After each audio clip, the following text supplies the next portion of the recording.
And welcome back. We have breaking news. President Biden has just called in to speak with campaign staffers in Delaware. Vice President Kamala Harris is also set to speak there.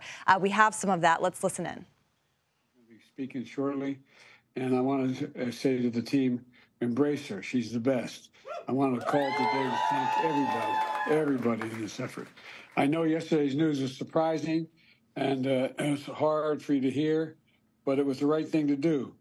I know it's hard because you poured your heart and soul into me to help us win this thing, help me get this nomination, help me win the nomination, and then go on to win the presidency. But you know, you're an amazing team. But we've got a great. I think we made the right decision. I know how hard you've worked, how many sacrifices you've made, and so many of you uprooted your lives for me, and the kind of commitment few people make for anything these days, but you made it. And I've been honored and humbled. I mean this from the bottom of my heart. My word is a Biden, that for all you've done for me and my family.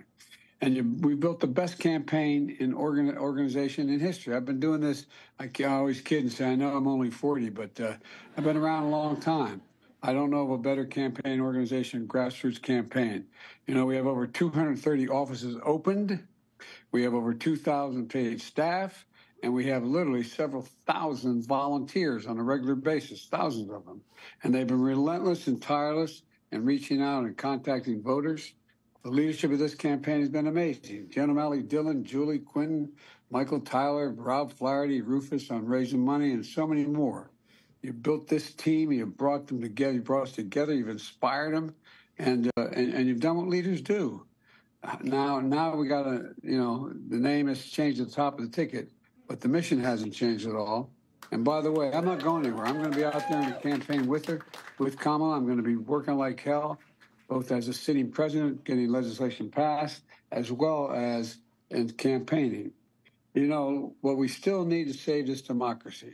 And Trump is still a danger to the community. He's a danger to the nation. And just ask my foreign policy colleagues, my counterparts, and other people around the world and at home.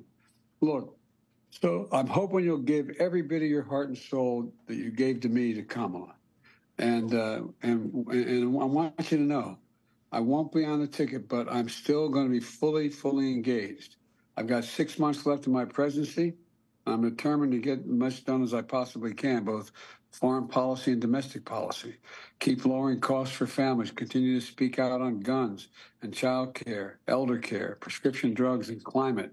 Climate still is the existential threat that we face, and if we don't win this thing, it's all in jeopardy.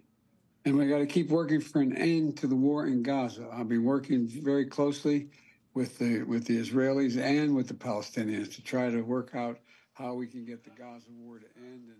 All right, you've been listening to President Biden, who has called into campaign headquarters there in Wilmington, Delaware. Our Ed O'Keefe joins us now from Rehoboth Beach, Delaware. Ed, we were just talking a few moments ago about how we haven't heard from Biden. We still haven't seen him on camera, but we have now heard his voice. Tell us what you make of that call just now. Well, this was a call into a all-staff meeting there at the Wilmington, Delaware headquarters. That was Julie Chavez Rodriguez, one of the top campaign officials who was addressing the troops, and then the president called in. We're expecting that the vice president is going to address that room as well this evening at some point here in the next little bit, and then have a meeting with several of the senior campaign officials to go over some of the new plans. The call in by the president caps a really whirlwind day for that campaign. It's now officially the Harris for President campaign. Word has come that about $81 million was raised by it in the 24 hours since the president's stunning announcement, a signal that Democrats are eagerly participating yet again in this process and willing to help her out, in essence proving the point that many in the party had been making to the president and his top advisors, that the enthusiasm for him was not there. And now, do you want to go back to the vice president? Let's do that.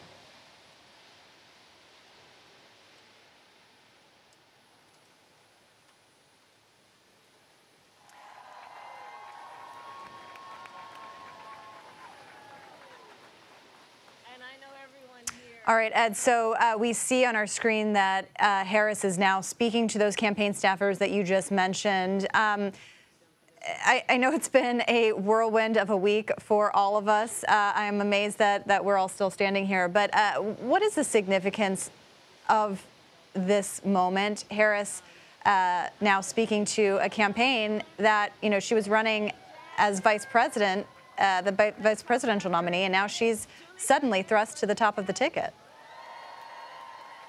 Yeah, I mean, look, her name was on the door in essence already. Yesterday, they went and officially changed it with the Federal Election Commission to make it the Harris for President campaign. But this is quite a moment. You now have a woman once again on the verge of being nominated by the Democratic Party. The first time an African American and a South Asian woman is going to be nominated by the party. She has moved pretty swiftly in the last day to secure delegates. She has all 24 Democratic governors across the country now on her side. She is amassing delegates almost by the hour as various state delegations meet to affirm that their decision to support her at the convention in Chicago next month. We're expecting New York, for example, to do it later tonight with the governors urging there.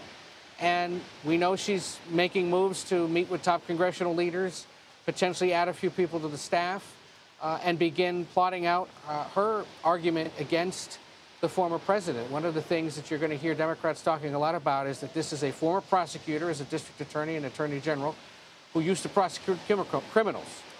And now, in the view of Democrats, she's running against one. In essence, she knows how to prosecute a criminal, and she'll do it again. So that's part of the change in direction and tone, in that they believe she can very forcefully take on the former president, perhaps more succinctly than the sitting president, and brings a different vision, different perspective, and frankly, just a different vibe to a campaign that was in need of it. And as evidence today, is getting a good response from the party faithful who are willing to donate.